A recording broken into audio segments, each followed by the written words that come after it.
প্রতি বছর চৈত্র মাসের শুক্লপক্ষের প্রতিপদ তিথিতে হয় বাসন্তী পূজা। বসন্তকালে অনুষ্ঠিত হয় বলে এই পূজা বাসন্তী পূজা নামে পরিচিত। এই পুজোই বাঙালির আদি দুর্গাপুজো। যদিও কালক্রমে শরৎকালের দুর্গাপুজো তথা অকাল বোধনেই বেশি সাড়ম্বরে পালিত হয় গোটা দেশ জুড়ে। হিন্দু ক্যালেন্ডার অনুযায়ী এবছর বাসন্তী পুজো শুরু 14ই এপ্রিল থেকে এবং 18ই এপ্রিল বিজয়া দশমী।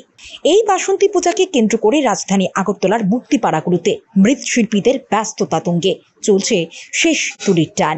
বিস্তারিত জানতে চাইলে এক মৃৎশিল্পী জানান, গত বছরের তুলনায় এবছর প্রতিমার চাহিদা বেশি রয়েছে, তবে জিনিসপত্রের লাগামহীন মূল্য বৃদ্ধির ফলে খুব বেশি লাভের মুখ দেখতে পারবেন না শিল্পীরা।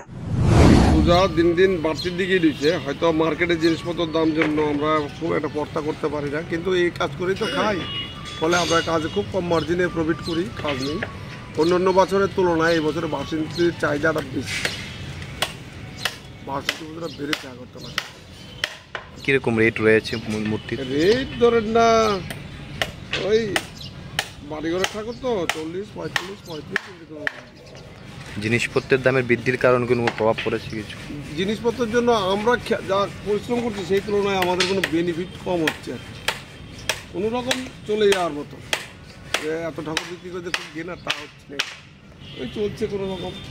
কোন মূর্তিটার চাহিদা বেশি, বড়টা না ছোটটা? ছোট, বাসন্তী ঠাকুর ছোট। গত বছর কীরকম চাহিদা ছিল? গত বছর থেকে এবার অনেক বেশি, বাসন্তী ডবল বলা যায়।